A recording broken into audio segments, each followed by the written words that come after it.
Done. Yep. All right. So, Dr. Krannwaitter, could you please explain to us the four qualities of citizenship? Well, after surveying the literature of the American founding, um, the founders came. I've distilled from that some of the core elements of citizenship, and they describe citizenship as a solution to a problem. The problem is created with this notion of limited constitutional government. If government's not going to be watching us all the time, there's not going to be cops on our doorsteps and government monitors, watching us at home. That's a double-edged sword. On the one hand, that creates an enormous realm of individual freedom. People are just being left alone, and that's where you find free citizens being entrepreneurial and creative and productive. The danger is that when people are left alone, some of them will be tempted to prey upon fellow citizens, to become predators. How do you solve that problem? How do you have limited government and try to ensure the best you can that citizens are not preying upon other citizens? And the answer is you have a certain kind of citizenry, that citizens need to have a certain kind of character. And the four leading qualities are first and foremost self-restraint. That the founders were emphatic about this. Self-government begins with governing oneself. You have to control yourself, master yourself, because if people can't control themselves, it's going to require some kind of big police state to come in and control them. So we need to have self-restraint. At the same time, we want citizens to be self-assertive. We want them to know what their freedom means, to know the few powers that they've granted to government, to stand up and assert themselves when government is doing things that it's not supposed to do, as well as stand up and assert themselves when neighbors are threatening them somehow. You want citizens who are feisty and willing to protect themselves. I always remind students of that great Gadsden flag that the revolutionaries flew, and in fact, Americans flew it for many years after the revolution. You might remember it's the coiled up snake, and it says on the bottom, "Don't tread on me." And it's a great exercise in a classroom to ask students, when they said, "Don't tread on me," to whom were they speaking? Who was not supposed to tread on them? And the answer is they're talking to their own government, saying, we've assigned you a few jobs, that's it, and otherwise leave me alone. If you come and get too close to me, you step on me, I'm a coiled up venomous snake, I will bite you.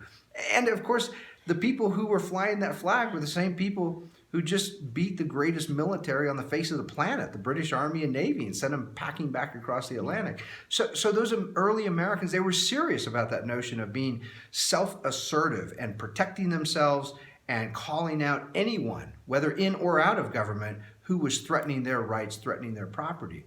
And that raises the question of the third element, which is how are citizens to know what their rights are, what their freedom means, what power those in government are supposed to exercise, and that requires some civic knowledge. That's the third quality. You need citizens. It's not to say that all Americans have to spend all their time becoming constitutional experts or students of political philosophy, but certainly to be a citizen of a free regime, all citizens should have a general idea that the purpose of government is limited to protecting the property and person of each citizen, and that's it, nothing else. And everything else that you want in life, that's up to you to be productive and be inventive and figure out how to work and produce all the things that you want. So we want citizens with some civic knowledge. And then finally, we want citizens who are self-reliant. We want citizens who are productive, who produce, who create new wealth by creating value for other people, and therefore they can take care of themselves. They can feed and clothe and house themselves and their children, their family.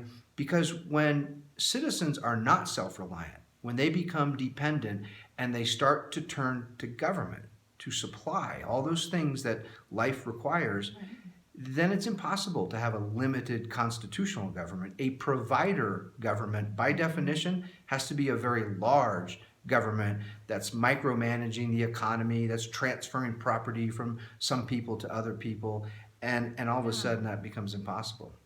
I find it like It's your parents, again, because I think this is very relatable. It's your parents, you're living in your parents' basement, and if you want that life forever, then you will be controlled by your parents forever, and you owe them something, so there you have that relationship.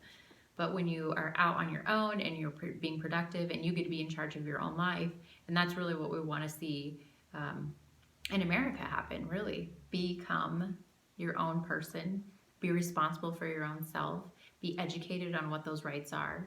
And I think you just really put it in a really intellectual way. Well, and it's true at the individual level. Yes. Everything you just said about an individual, it's also true at the level of organizations and businesses. I do a lot of consulting with different groups, and I advise them. I warn them, as soon as a business signs up for some kind of government subsidy, some kind of government perk or waiver, or they get exempted from some tax or whatever it is, well, that favor from government is going to come with all kinds of demands. That's right. They come knocking. They want to control the way you run your organization. So if you really want to run your business or your organization freely and make your own choices, then stay away from all the government subsidies that are out.